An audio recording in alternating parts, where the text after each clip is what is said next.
A police dog stopped dead in the middle of a busy highway, refusing to move, no matter what the officers tried. But this wasn't a trained K9 unit following orders. This was something far more extraordinary. What he was protecting had every officer who witnessed it breaking down in tears. And when they discovered the truth about where this dog came from, they realized they were watching the most selfless act of heroism they'd ever seen in their entire lives. The highway was empty, except for the usual afternoon traffic. Officers Martinez and Chen were on routine patrol, cruising down the interstate like any other Tuesday. The sun was beating down, and they were just thinking about where to grab lunch when Chen spotted something ahead. "Do you see that?" Chen leaned forward, squinting at the road. There was something in the middle of the highway. At first, it looked like debris. A piece of tire, maybe, or a bag blown across the asphalt. But as they got closer, their confusion turned to alarm. It was a dog. Not just any dog. A large, dark-colored dog, standing completely still in the center lane of a busy highway. Cars were swerving around it, horns blaring. The dog didn't flinch, didn't move, didn't even seem to notice the danger.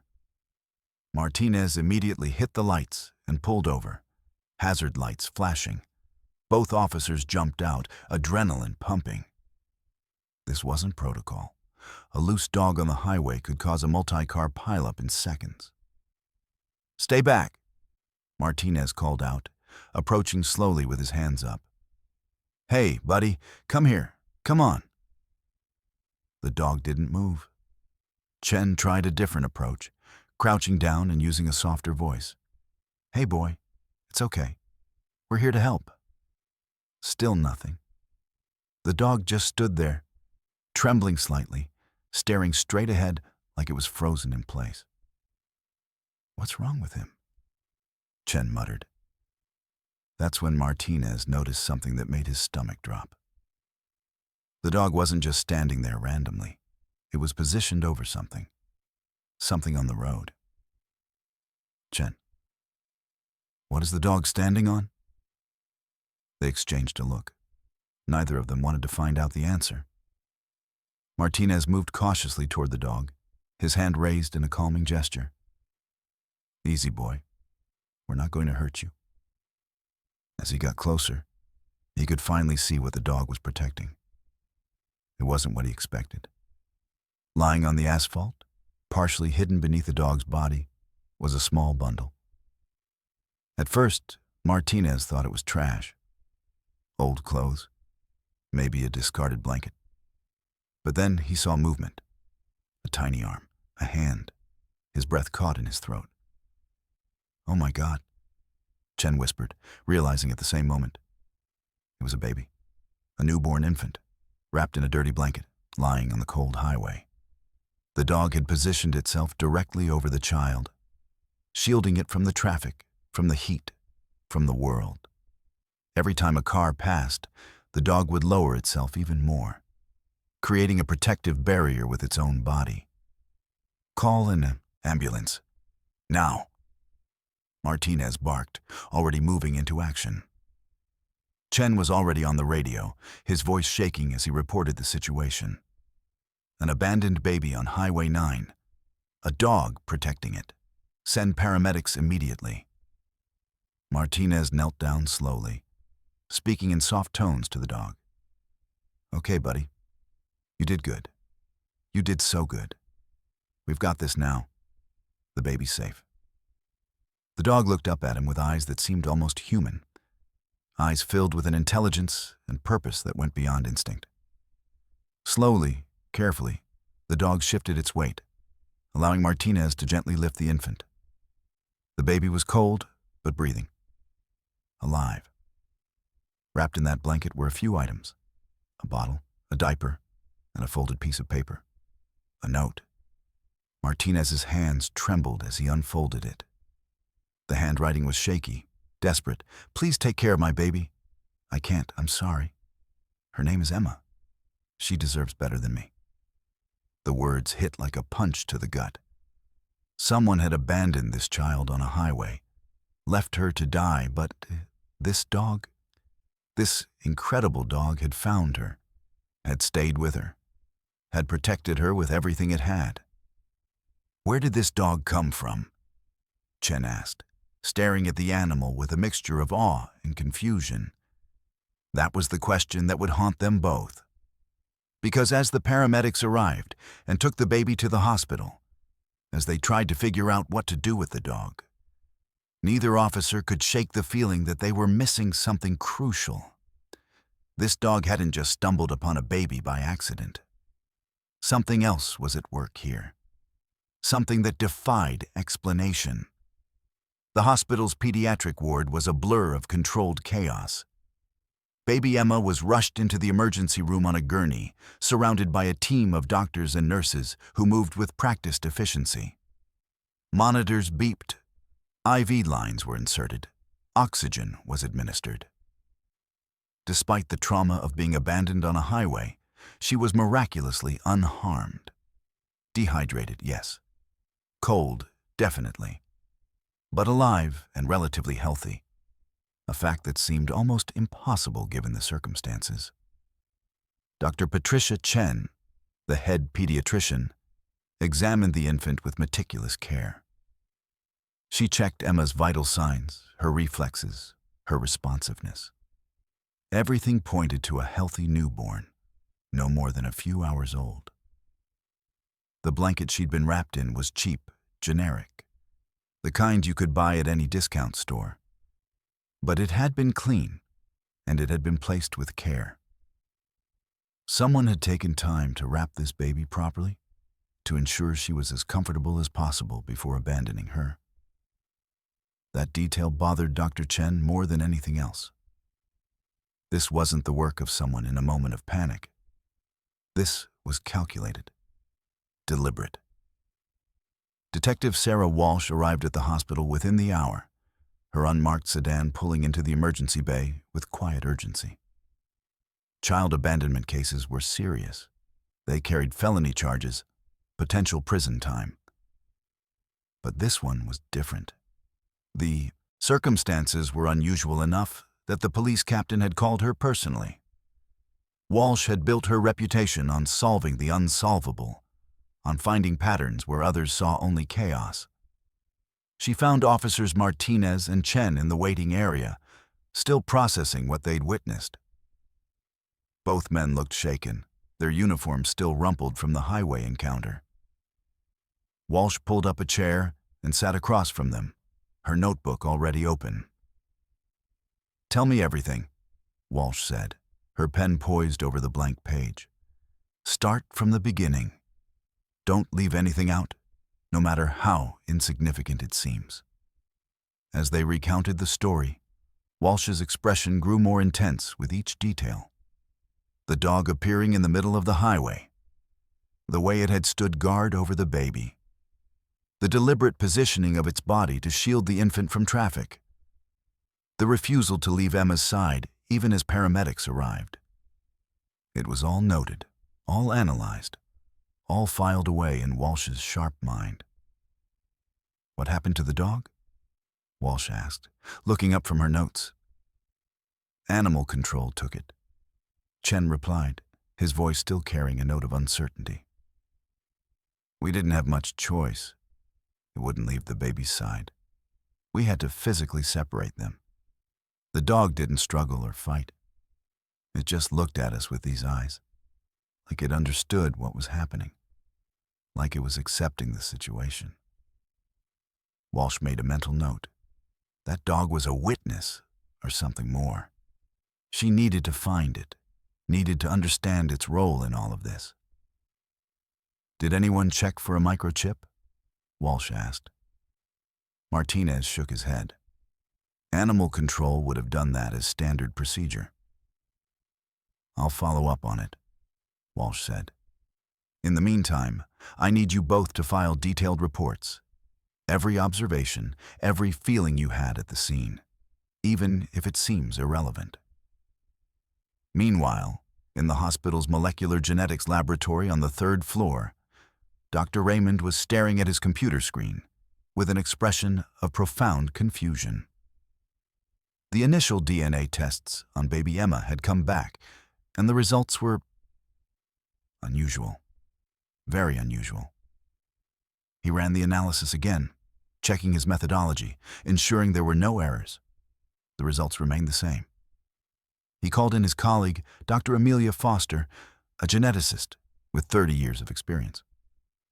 "Look at this," he said, pointing to the screen. "Tell me what you see." Dr. Foster leaned in, her eyes narrowing as she studied the genetic sequences. Her face went pale. "This can't be right. Run it again." "Already did. 3 times." They spent the next hour examining every aspect of the results, cross-referencing databases, checking for contamination or procedural errors. But the data was clear, undeniable, and impossible to explain away. Detective Walsh was called into Dr. Raymond's office at 3:47 p.m. She found both geneticists waiting for her, their expressions grave. "The baby's DNA," Dr. Raymond began carefully, choosing each word with precision, "shows some highly unusual markers. Nothing that affects her health or development, but, well, it's difficult to explain without sounding like science fiction." "Try me," Walsh said, settling into a chair. "I've heard stranger things. There are genetic sequences in this child's DNA that we don't typically see in human newborns," Dr. Foster continued. "The majority of her genome is human, completely normal human DNA. But there are sections, scattered throughout her chromosomes, that contain genetic material we can't immediately identify." "What do you mean, can't identify?" Walsh leaned forward. "I mean," Dr. Raymond said carefully, "that these sequences don't match any known human genes. They don't match any animal DNA in our databases, and they appear to have been deliberately integrated into her genome, not through natural mutation or disease, but through some kind of engineering." Walsh felt the room tilt slightly. "Are you saying this baby was genetically modified?" "We're saying," Dr. Foster replied, "that someone with access to advanced genetic technology deliberately altered this child's DNA before birth. The modifications are sophisticated, elegant even. Whoever did this knew exactly what they were doing." "Can you determine what the modifications do?" Walsh asked, her mind already racing through the implications. "Not yet," Dr. Raymond admitted. "We'd need to conduct more extensive testing, and we'd need authorization from Child Protective Services. But based on what we can see, the modifications appear to be designed to enhance certain cognitive and physical capabilities. We're talking about increased neural plasticity, enhanced muscle development, accelerated healing response." "You're describing a superhuman," Walsh said flatly. "We're describing a child with genetic enhancements that exceed normal human parameters," Dr. Foster corrected. "Whether that translates to superhuman abilities remains to be seen. She's still an infant. The modifications may not activate until later in development." Walsh left the office with her mind spinning. She pulled up the security footage from the highway, the traffic cameras that had captured the entire scene. She watched it repeatedly, frame by frame, analyzing every second. The footage showed the highway as it normally was, cars flowing in both directions, the afternoon sun casting long shadows. Then, at 2:34 p.m., something changed. A dark shape appeared on the road, seemingly materializing out of nowhere. One moment, the highway was clear. The next, the dog was there, walking with purpose toward the exact location where the baby lay. How was that possible? How could the dog have known where to find her? Walsh called animal control. I need information on the dog brought in this afternoon, the one from the highway incident. Already processed? The officer on the phone replied. No microchip, no collar, no identifying marks. We ran its picture through the lost dog database. Nothing. It's like the dog appeared out of thin air. Where is it now? Walsh asked. Holding pen 7. We're keeping it for observation. It's the calmest dog we've ever had. Hasn't caused a bit of trouble. Back at the animal control facility, the dog sat in its holding pen, observing everything with an intelligence that seemed almost human. It hadn't eaten much of the food provided, hadn't barked or caused trouble. It simply waited, its dark eyes watching the door with an intensity that unsettled the staff. One of the handlers, a woman named Rita Morales, who'd worked with animals for 15 years, approached the pen with a fresh bowl of food. She'd been thinking about the dog all afternoon, replaying the images from the news coverage. Something about it bothered her. Not in a threatening way, but in a way that suggested hidden depths. As she opened the gate, the dog did something unexpected. It didn't rush toward the food. Instead, it stood and walked to the far corner of the pen, away from the door. Then, deliberately and with clear intention, it used its front paw to push at a piece of the concrete floor. Rita watched in amazement as the dog revealed something underneath, a small cavity in the concrete, and within it, a second note, carefully hidden and wrapped in plastic to protect it from moisture and damage. Rita's hands trembled as she reached for the note. She knew immediately that she needed to call Detective Walsh. Within 30 minutes, Walsh was at the animal control facility, the second note now secured in an evidence bag. The handwriting was different from the first note, more precise, almost mechanical, as if written by someone with military or technical training. The child is important. Protect her. The dog will guide you. Trust the dog. They are coming. Do not let them find her. A friend. Walsh read the note 3 times, her mind working through the implications. 2 notes, 2 different handwritings, 2 different messages, and a dog that seemed to possess an almost supernatural ability to find and protect a child, whose DNA had been deliberately modified by someone with advanced genetic technology. Get me everything on that dog, Walsh commanded her team, her voice sharp and decisive. Where it came from, who brought it in, any sightings before the highway incident, everything. And I want it yesterday.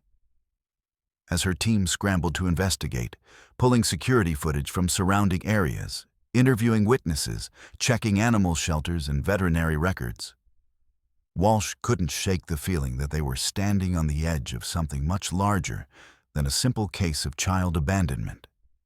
Someone, or something, had orchestrated this entire scenario. The dog wasn't a coincidence. The baby wasn't an accident. The genetic modifications weren't random. This was part of a larger plan, one that someone had taken extraordinary measures to set in motion. And whoever had left those notes was still out there, watching, waiting, orchestrating events from the shadows.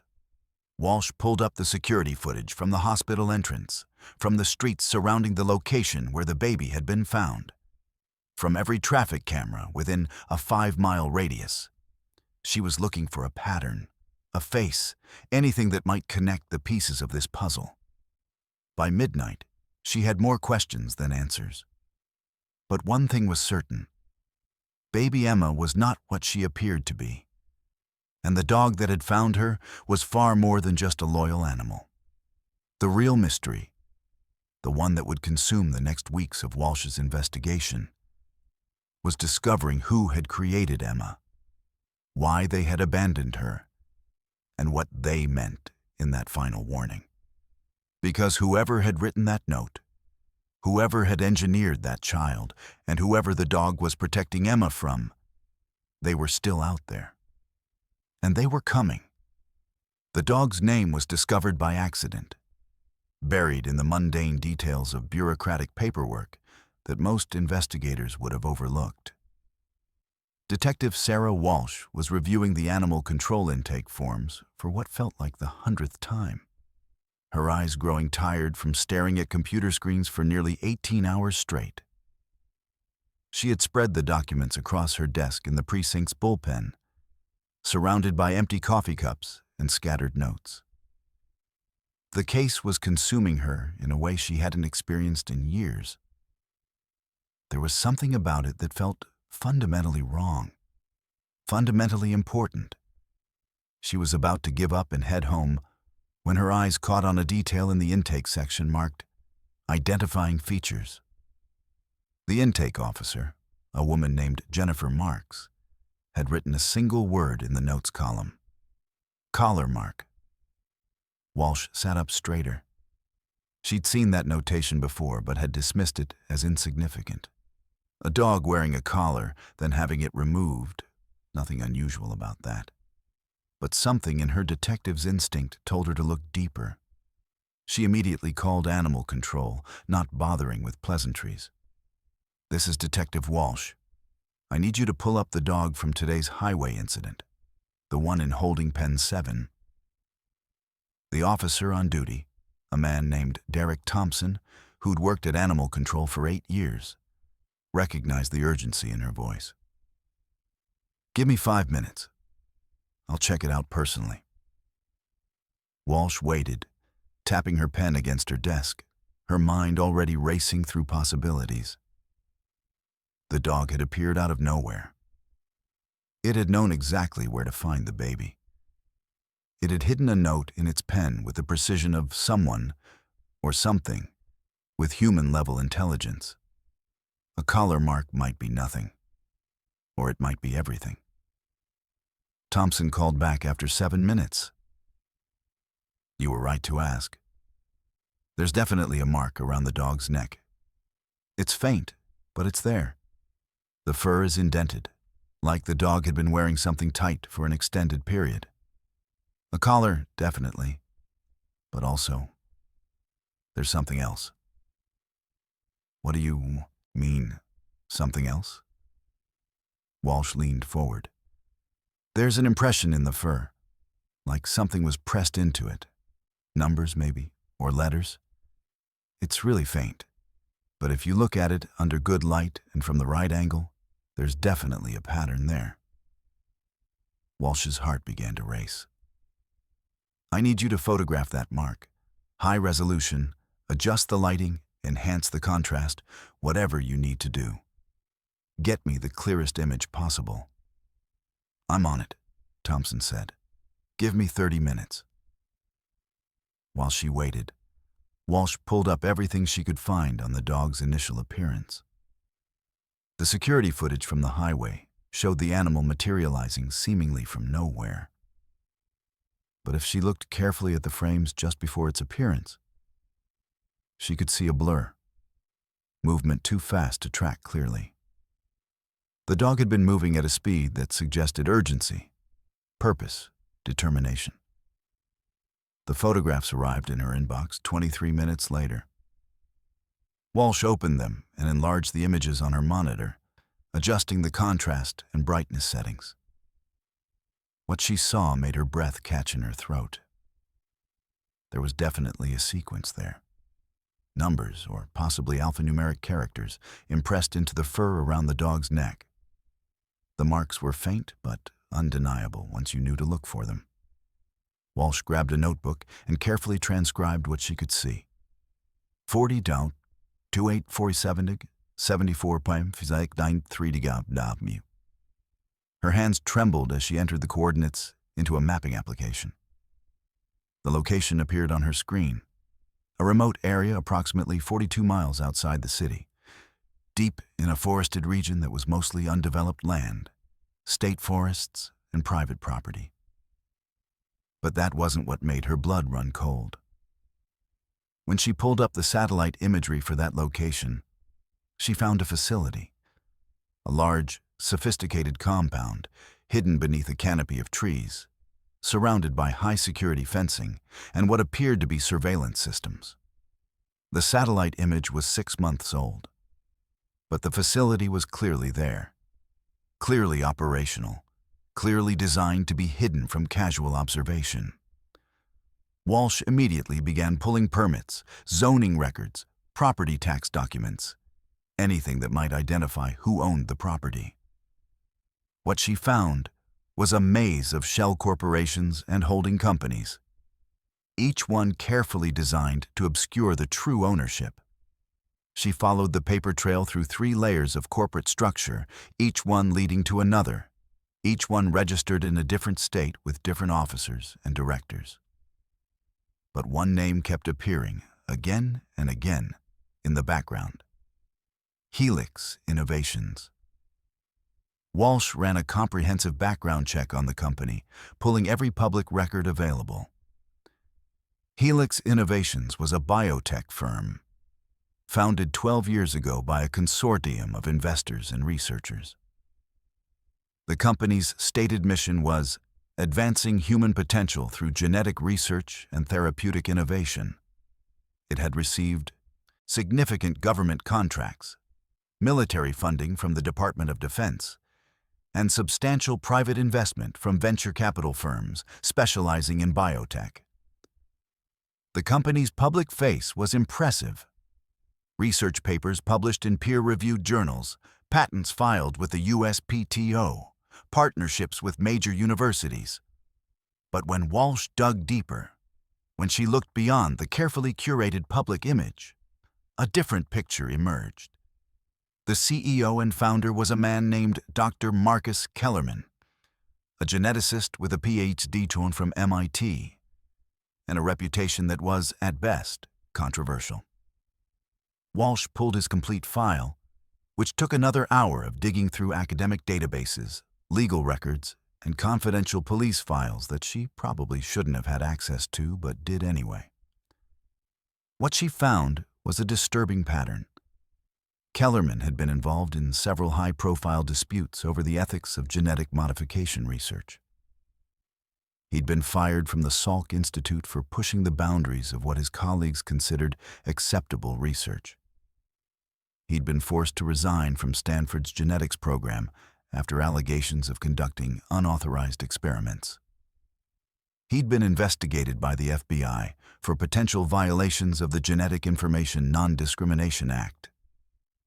Though the investigation had been quietly closed without charges, there were whispers in academic circles, rumors that Kellerman had conducted experiments on human subjects without proper consent, allegations that he'd been working on genetic modification techniques that went far beyond therapeutic applications into the realm of human enhancement, stories of research facilities in remote locations, of subjects who disappeared, of work that violated every international law governing genetic engineering.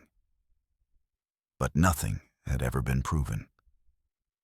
Kellerman was careful, brilliant, and well-connected. He'd always managed to stay just on the right side of legal prosecution, or he'd used his connections to make problems disappear before they could become public scandals. Until now, perhaps.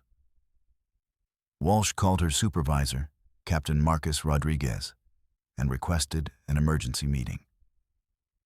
Rodriguez was a career cop with 30 years on the force and an almost supernatural ability to navigate the political minefield of police work. He listened to Walsh's theory without interrupting: genetic modification, illegal experimentation, child abandonment, a genetically engineered dog designed to protect a genetically engineered child. When she finished, Rodriguez leaned back in his chair and shook his head slowly. "It's too thin, Sarah. We have a baby with unusual DNA, a dog with coordinates tattooed on its fur, and a biotech company that may or may not be involved. That's not enough for a warrant. A judge would laugh us out of chambers. Hell, I'm barely keeping a straight face right now, and I trust you." Then we do it unofficially, Walsh said, her voice hard and determined. Absolutely not, Rodriguez replied, his tone leaving no room for argument. I'm not having you arrested for trespassing on some biotech company's property based on a hunch. Your career isn't worth that, and neither is my reputation. But Rodriguez knew Walsh. He'd worked with her for 7 years, had watched her solve cases that seemed impossible, had seen her instincts prove correct time and time again. He also knew that she wouldn't let this go, that she would pursue this investigation with or without official sanction. Give me 48 hours to build a stronger case, he said finally. Talk to the geneticists again. See if they can identify what those modifications are designed to do. Get me something concrete, something that will hold up in court, something that will convince a judge that we have probable cause. If you can do that, I'll get you your warrant. Walsh spent the next 36 hours in the hospital's genetics laboratory, surrounded by Dr. Raymond and Dr. Foster and their equipment, living on coffee and adrenaline. They ran every test available, analyzed every genetic sequence, consulted with colleagues at universities and research institutions across the country. Slowly, painstakingly, a picture began to emerge from the data. The modifications to Emma's DNA were designed to enhance 4 primary biological systems. The first was neural development. The genetic code had been altered to maximize the growth and connectivity of neural tissue, to enhance the development of the prefrontal cortex and other areas associated with higher cognition. The second was immune function. Emma's immune system had been engineered to be more efficient, more responsive, capable of fighting off pathogens that would incapacitate a normal human. The third enhancement was muscle development. The genetic modifications included alterations to muscle fiber composition, to growth hormone sensitivity, to metabolic efficiency. Emma was designed to be physically exceptional, capable of strength and speed that exceeded normal human parameters. But the fourth enhancement was what truly unsettled the doctors.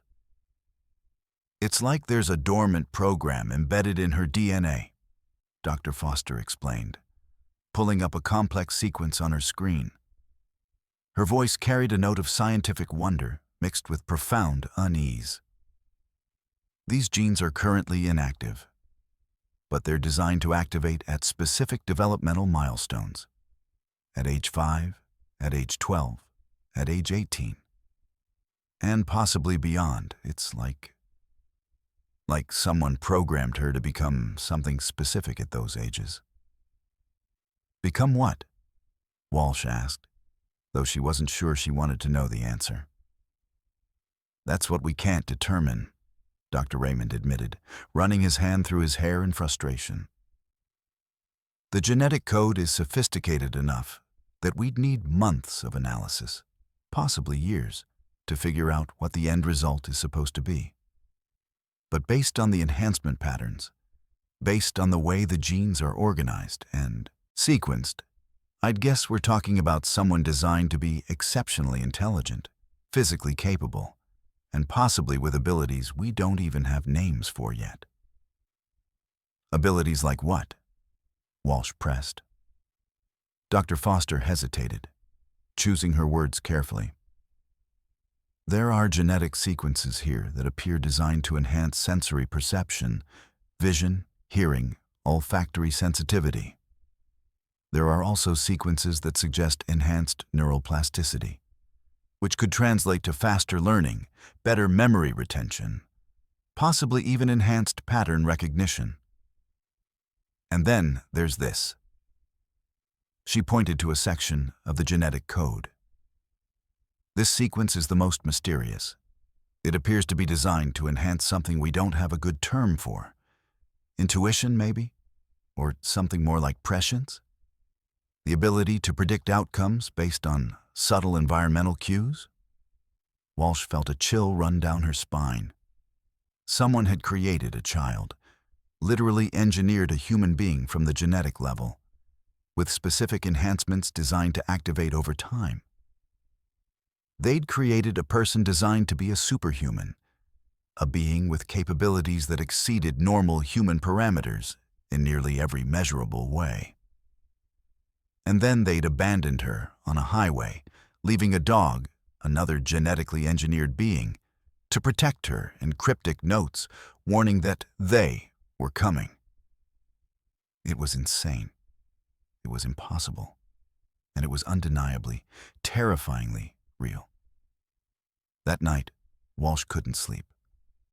She sat in her apartment, surrounded by files and photographs and printed documents, trying to piece together the puzzle. She kept returning to one central question that seemed to underlie everything. Why? Why create this child? Why engineer a human being with such extraordinary capabilities? Why abandon her? Why send a dog to protect her? What was the endgame? The answer came from an unexpected source at 3:47 a.m. Walsh received a call from Rita Morales at Animal Control, her voice high and trembling with a mixture of excitement and fear. "Detective, you need to come down here. Right now. The dog, it's doing something. Something you need to see." Walsh arrived at Animal Control 17 minutes later, having broken at least 3 traffic laws in the process. She found Rita and 2 other staff members, Derek Thompson and a younger officer named James Chen, standing outside holding Pen 7, watching the dog with expressions of stunned disbelief. The dog was drawing, using a piece of charcoal that had somehow made its way into the pen. Walsh suspected one of the staff had deliberately placed it there. The dog was creating images on the concrete floor with deliberate, purposeful movements, not random scratches, or the kind of marks an animal might make by accident, but detailed, recognizable images. The first image was of a building. Walsh recognized it immediately from the satellite photographs. The compound hidden in the forest, the Helix Innovations facility. The architectural details were rendered with surprising accuracy.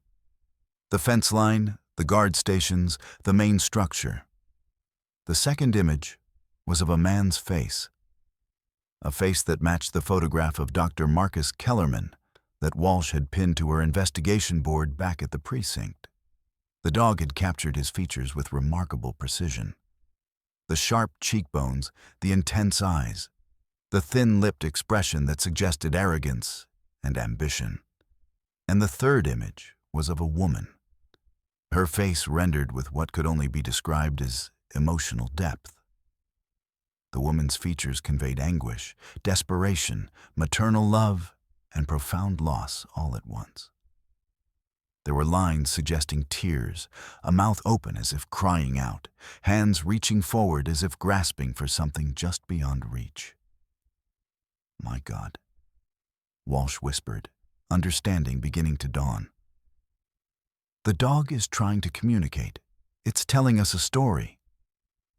She pulled out her phone and photographed each image with meticulous care, making sure to capture every detail. Then she called Dr. Raymond at the hospital, not bothering to apologize for the late hour. "I need you to run a DNA test on the dog. I need to know everything about its genetic composition. And I need you to compare the dog's DNA to Emma's. I think they might be related." There was a long silence on the other end of the line. Dr. Raymond was clearly processing what Walsh was asking, understanding the implications. "Sarah, what are you talking about? The dog's DNA? You're asking me to run genetic tests on a dog? Just do it," Walsh commanded, her voice brooking no argument. "Compare the dog's DNA to Emma's. Look for the same modifications, the same engineering patterns. I think you'll find something significant." The results came back 4 hours later, as the sun was beginning to rise over the city. Dr. Raymond's voice was shaking when he called her back, a note of scientific awe and horror mixing in his tone. "Sarah, the dog's DNA it's complicated. Very complicated. The basic structure is definitely canine. The chromosomal organization, the fundamental genetic architecture, it's all dog. But there are human genetic markers throughout its genome, scattered throughout, integrated at a molecular level. And more than that, there are genetic sequences that match Emma's DNA exactly. The same modifications, the same engineering patterns, the same activation triggers. Dr. Raymond paused, gathering his thoughts. Sarah, this dog wasn't created by breeding or genetic accident. It was engineered. Someone deliberately took canine DNA and integrated human genetic material into it, specifically the same enhancements that were given to Emma. This dog is not a dog at all. It's something else. Something designed to protect her. It's a guardian, Sarah. A genetically engineered guardian. Walsh sat down heavily in the chair at animal control, the weight of understanding pressing down on her shoulders. A genetically modified human being, given the body and mind of a dog, programmed with instincts and intelligence that transcended normal animal behavior, designed to find and protect a child. It was the work of a madman, or a genius, or both. She immediately began planning the raid on the compound. She couldn't get an official warrant, not yet. But she could get answers. And she would, even if it meant breaking every rule in the book, even if it meant risking her career and her freedom. Because now she understood.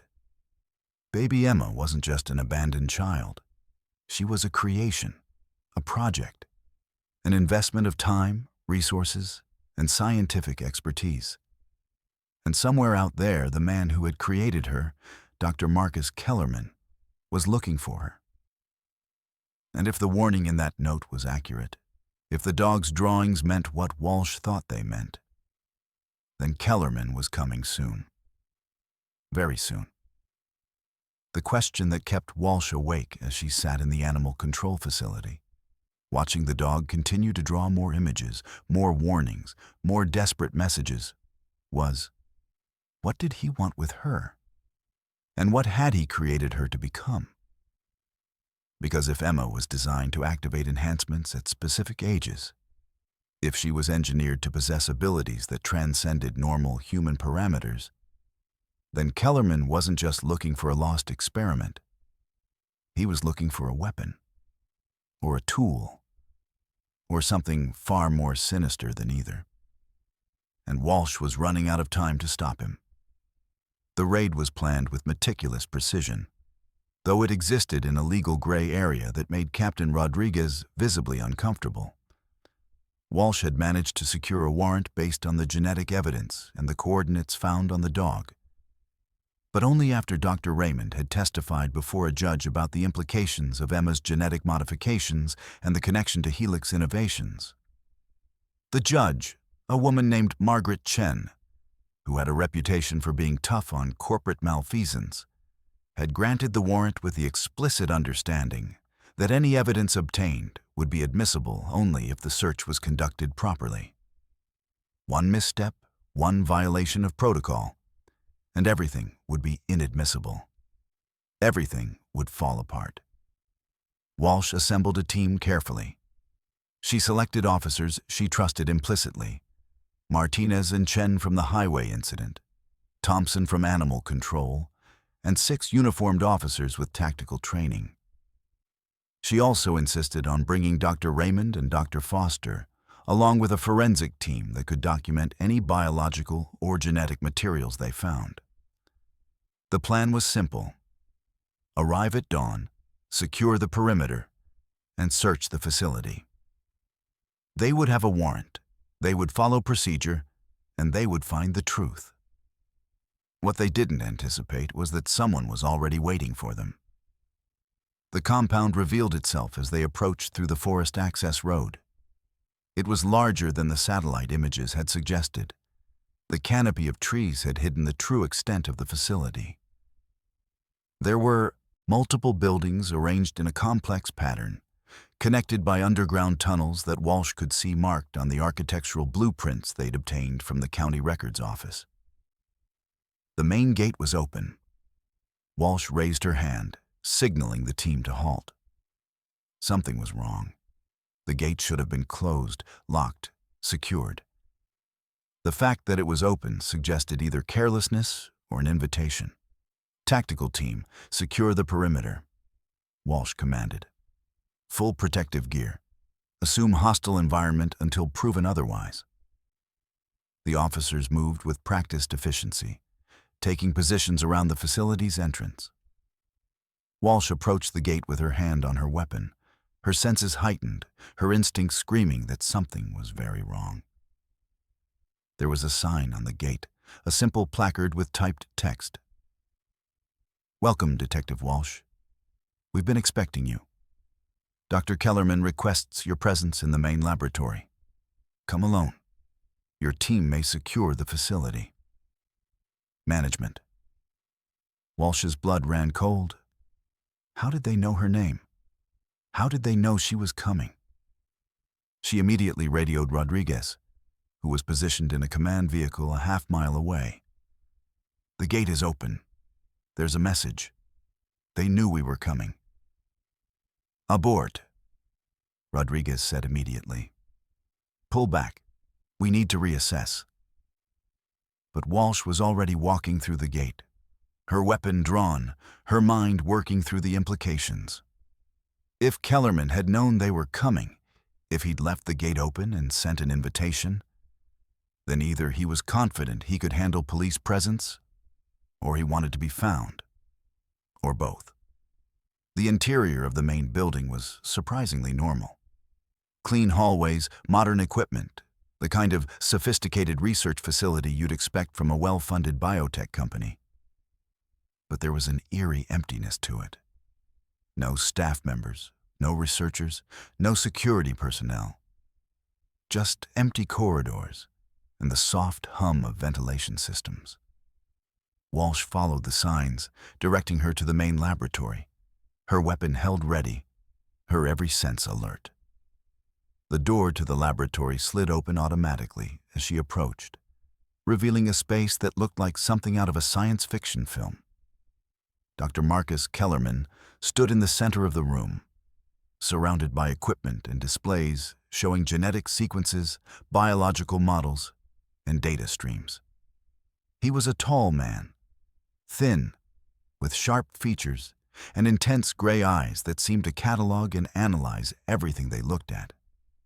He wore a white lab coat over expensive clothing, and his expression was one of calm confidence. "Detective Walsh," he said, his voice carrying the precise diction of someone educated at elite institutions. "I'm glad you found your way here. I was beginning to worry that the coordinates might be too obscure." "You sent the dog," Walsh said, keeping her weapon trained on Kellerman. "You engineered it. You created Emma, and you abandoned her on that highway." Kellerman smiled, a thin expression that didn't reach his eyes. "I created many things, Detective. Emma is just one of them, and I didn't abandon her. I set her free. There's a significant difference." "Where are the others?" Walsh demanded. "How many children have you engineered?" "Others?" Kellerman moved slowly toward a terminal, his hands visible and non-threatening. "There are no others currently in the facility. Emma was the culmination of 20 years of research, Detective. She was the first successful integration of the full enhancement protocol. The others, well, they didn't survive the activation process." Walsh felt her stomach turn. "You killed them." "I refined the process," Kellerman corrected, his tone clinical and detached. "Each failure taught us something. Each death brought us closer to success. Emma represents the perfection of our work. She is what humanity could become, given the right genetic foundation and the right enhancements." "And the woman in the drawing?" Walsh asked, thinking of the third image the dog had created. "Who was she?" Kellerman's expression flickered, just for a moment, revealing something beneath the clinical detachment. Pain, loss, regret. Her name was Catherine, he said quietly. She was Emma's biological mother. She was also one of my researchers. When she discovered what I was doing, when she realized that Emma was being created not as a child, but as a tool, as a weapon, she tried to stop me. She tried to destroy the genetic templates, to sabotage the research. He paused, his gaze distant. I couldn't allow that. The work was too important. The future of humanity was at stake. So I made a choice. I had her removed from the project. You killed her, Walsh said flatly. I made a choice, Kellerman repeated, his voice steady and unapologetic. Catherine made her choice as well. She chose to betray the project, to betray me, to betray the future. There were consequences. Walsh's finger tightened on the trigger. Everything in her wanted to pull it, to end this man's life right here in this laboratory. But she needed information. She needed to understand the full scope of what Kellerman had done. The dog, she said. How did it know where to find Emma? How did it know to protect her? Genetic imprinting, Kellerman explained, moving to a display showing complex biological diagrams. The dog was designed to be Emma's guardian, her protector. We programmed instincts into its neural architecture. Genetic triggers that would activate when it came into proximity with Emma's unique genetic signature. When we released the dog near the location where Emma was being transported, its instincts took over. It found her, protected her, and ensured she would be found by authorities rather than falling into the wrong hands. The wrong hands being yours, Walsh said. The wrong hands being those who would seek to control her, to use her, to weaponize her. Kellerman replied. I created Emma to be free, Detective. I engineered her to have the capability to choose her own path, to think for herself, to become something greater than any human has ever been. Yes, I wanted her back eventually, but only when she was old enough to understand what she was, what she could become. And if she didn't want to come back? Walsh asked. Kellerman's expression hardened. Then I would have had to make another choice. But I don't believe that will be necessary. Emma's genetic code includes certain imperatives, certain drives that will guide her toward her destiny. She will come to understand that she was created for greatness, and she will embrace it. Walsh heard movement behind her. Her team entering the laboratory, weapons drawn, securing the space. She kept her weapon on Kellerman, her eyes never leaving his face. Marcus Kellerman, you're under arrest for the murder of Catherine Kellerman, for illegal genetic experimentation, for child endangerment, and for violations of the Genetic Information Non-Discrimination Act, Walsh said, reciting the charges. You have the right to remain silent. Anything you say can and will be used against you in a court of law. As the officers moved forward to restrain Kellerman, he smiled again, that thin expression that suggested he knew something Walsh didn't. You can arrest me, Detective, he said calmly. You can charge me, try me, convict me. But Emma is still out there. And when she reaches her first activation point, when the genetic enhancements begin to manifest, when she realizes what she truly is, well, then the real story begins. The officers cuffed him and led him away. But his words echoed in Walsh's mind. She turned to Dr. Raymond, who had entered the laboratory with the forensic team. We need to get back to the hospital, she said. We need to monitor Emma. We need to understand what's going to happen when those genetic modifications activate. Dr. Raymond nodded, his expression grave. Sarah, based on what I'm seeing here, based on the genetic templates and the activation protocols, Emma's first enhancement activation is scheduled for age 5. That's in 4.5 years. What happens then? Walsh asked. Based on the genetic code, her neural development will accelerate dramatically. Her cognitive abilities will increase exponentially. She'll develop abilities that we don't have names for yet. And she'll begin to understand what she is. Walsh looked back at the laboratory, at the equipment and displays showing the genetic templates that had created Emma, at the culmination of 20 years of unethical research and scientific ambition.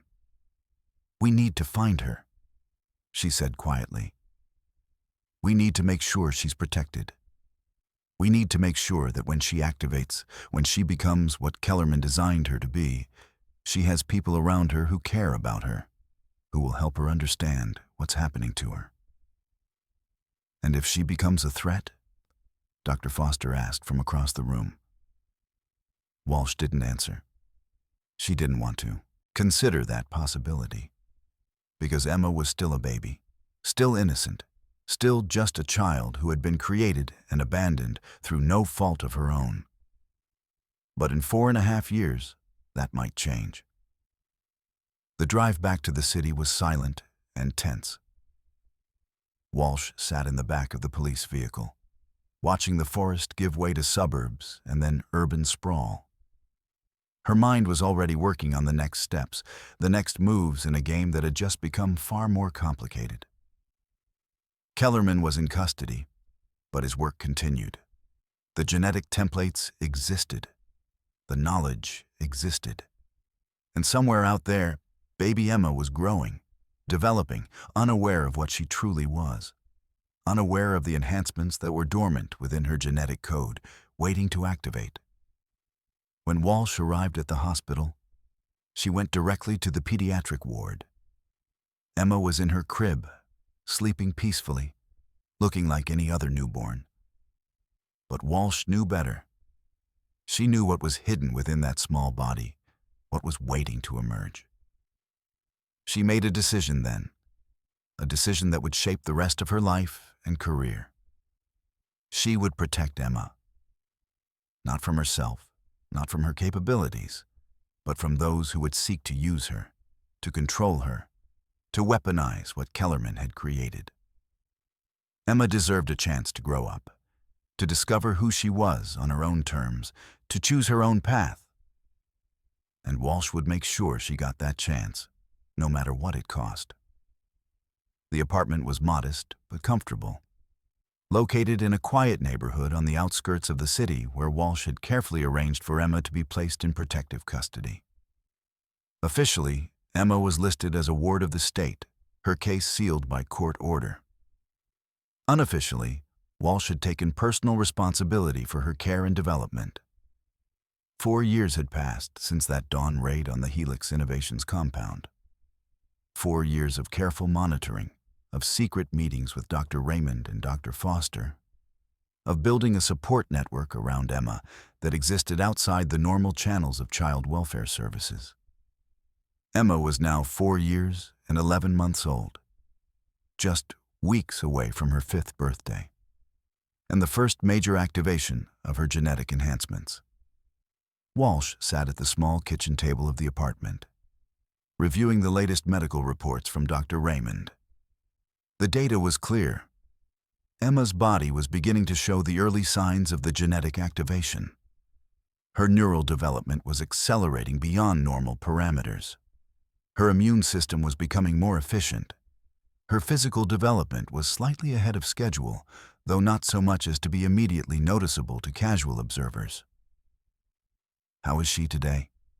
Dr. Raymond asked, entering the apartment with his usual quiet professionalism. He'd become a regular visitor, checking on Emma's development, monitoring her vitals, preparing for what was coming. "Normal," Walsh replied. "She's in the living room with the nanny, watching cartoons. You'd never know anything was different about her." "That will change soon," Dr. Raymond said. settling into the chair across from Walsh. The activation protocol suggests that within the next few weeks, we should begin to see more pronounced changes. Increased cognitive function, enhanced sensory perception, possibly the emergence of the intuitive abilities that Kellerman mentioned in his notes. Walsh had spent the past 4 years reading Kellerman's research, studying the genetic templates, trying to understand what Emma was becoming. The files from the compound had been extensive. Decades of notes, experiments, failures, and finally, success. Kellerman had documented everything with scientific precision, creating a roadmap of Emma's development that was both fascinating and deeply disturbing. Has she shown any signs of unusual behavior? Dr. Raymond asked. Any indication that she's aware of her own differences? Nothing concrete, Walsh said. But there have been moments. Last week she predicted that it was going to rain before the weather forecast called for it. She said she could feel it in the air. And she's been asking questions about why she's different from other children, why she learns things faster, why she can see things that other kids can't see. Dr. Raymond nodded slowly. That's consistent with the early stages of activation. Her intuitive abilities are beginning to manifest. The enhanced sensory perception is becoming more pronounced. As we approach her 5th birthday, these abilities will become stronger, more noticeable. What about the psychological impact? Walsh asked, a concern that had been weighing on her for months. How will she handle discovering that she's not like other children? How will she cope with the knowledge that she was engineered, that she was created as an experiment? That depends on how we frame it for her, Dr. Raymond said carefully. If we present her enhancements as gifts, as abilities that make her special and unique, she may embrace them. But if we present them as aberrations, as things that make her a freak, she may struggle with self-acceptance and identity. Walsh had been thinking about this constantly, wrestling with the question of how to tell Emma the truth. The child deserved to know who she was, where she came from, what she was becoming.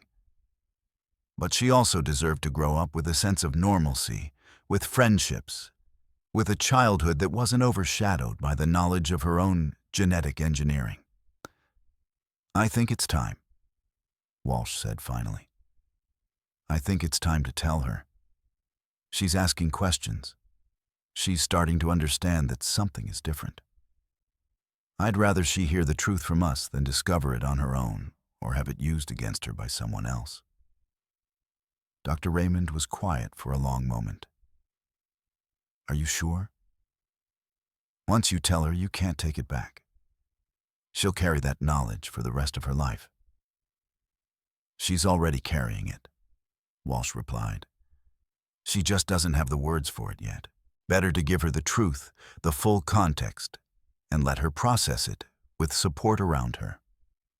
That evening, after the nanny had left and Emma had finished her dinner, Walsh sat down with the child in the living room.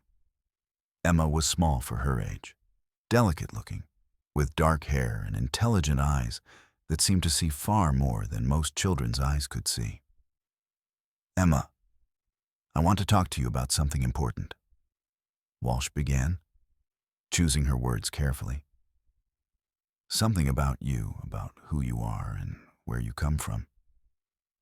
Emma looked up from the coloring book she'd been working on, her expression serious and attentive. Even at nearly 5 years old, she had a gravity about her, a sense of awareness that seemed unusual for a child her age. Am I in trouble? Emma asked. No, sweetheart, you're not in trouble. This is just information about your body, about why you're different from other children. Emma set down her crayon and turned to face Walsh fully.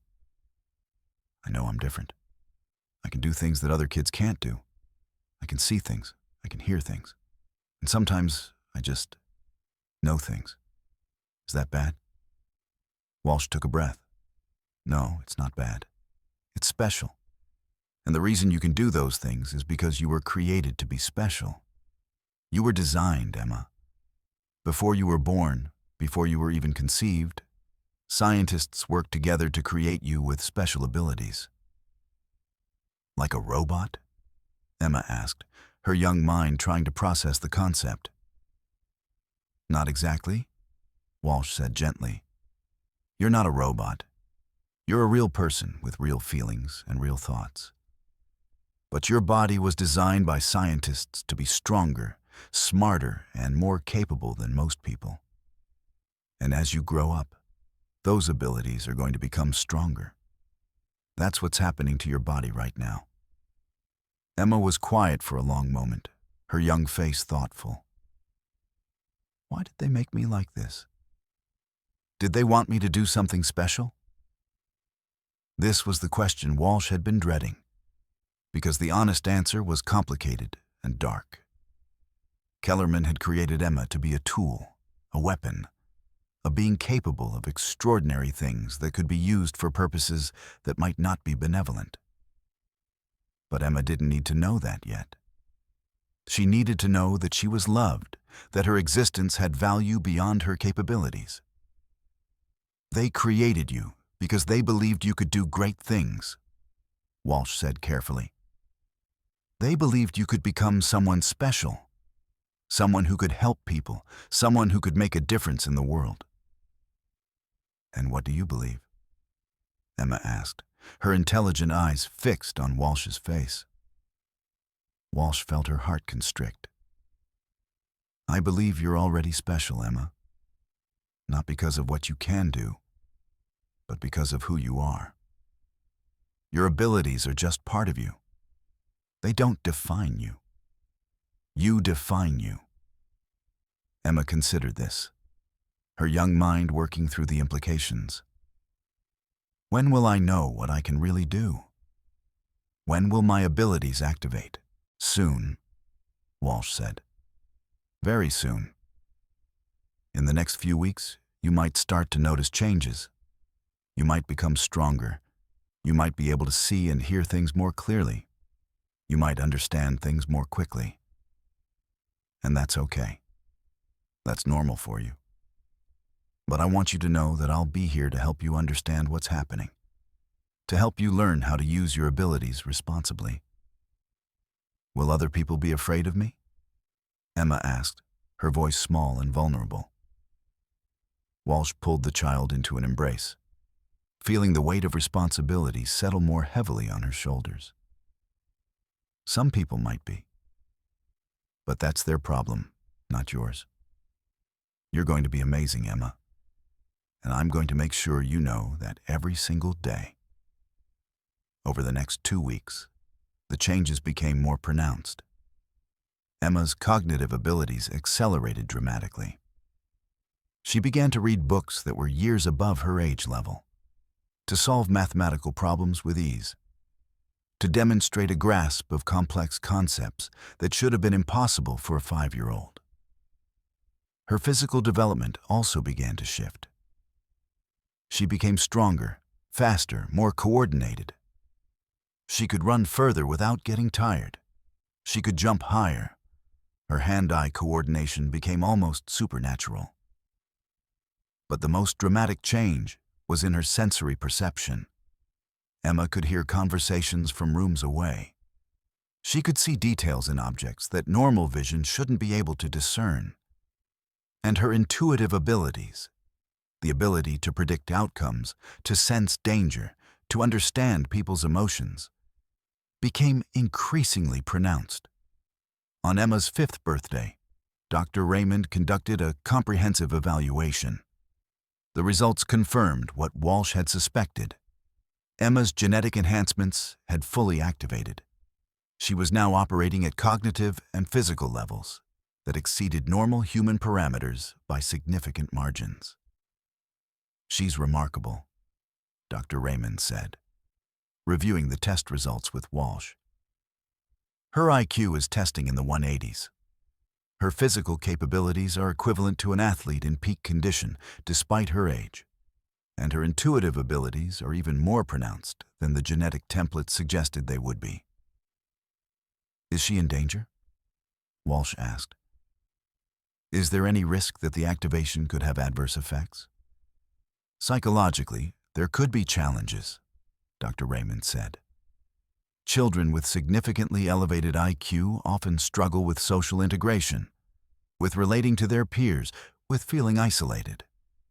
Add to that the fact that Emma knows she was engineered, that she knows she's different by design, and there could be significant psychological impact." "What do you recommend?" Walsh asked. "I recommend we find her a school where she can be challenged intellectually, where she can be around other gifted children. I recommend we continue therapy to help her process her unique situation. And I recommend we monitor her carefully as she develops, watching for signs of psychological distress or difficulty." Walsh nodded, already thinking ahead. She had connections, other people involved in Emma's case, other professionals who understood the unique challenges of raising a genetically engineered child. She would build a support network around Emma, would ensure that the child had every advantage, every resource she needed to become the best version of herself. But there was another concern that kept Walsh awake at night, a concern that grew more pressing as Emma's abilities became more apparent. Kellerman was in prison, serving a life sentence for Catherine's murder and the other crimes Walsh had been able to prove. But Kellerman wasn't alone. There were others involved in the Helix Innovations Project. Researchers, investors, government officials who had funded the work.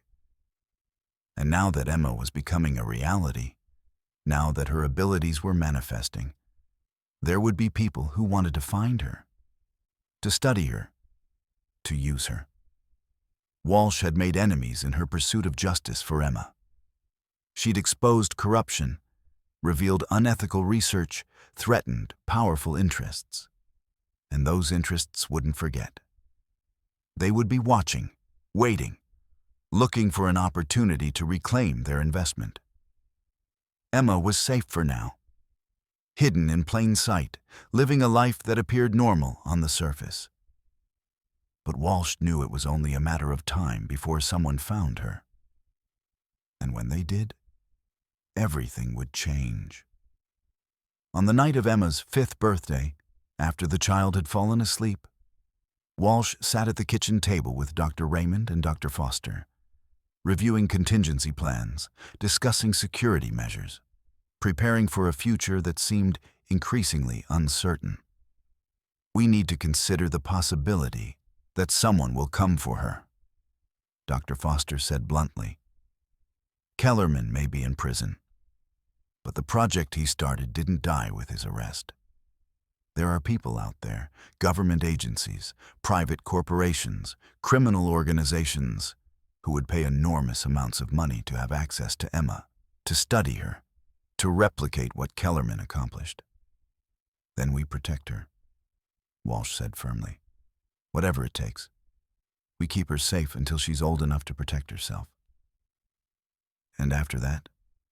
Dr. Raymond asked quietly. Walsh didn't have an answer, because the truth was, Emma would never be truly safe. She was too valuable, too unique, too powerful. She would spend her entire life being hunted, being pursued, being wanted by people who saw her not as a person, but as a tool, as a weapon, as a means to an end.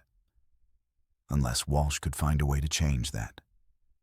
Unless she could find a way to make Emma's existence public knowledge, to remove her value as a secret, to force the world to accept her as a human being rather than a commodity. But that would require its own kind of courage, its own kind of sacrifice. And Walsh wasn't sure she was ready to make that choice yet.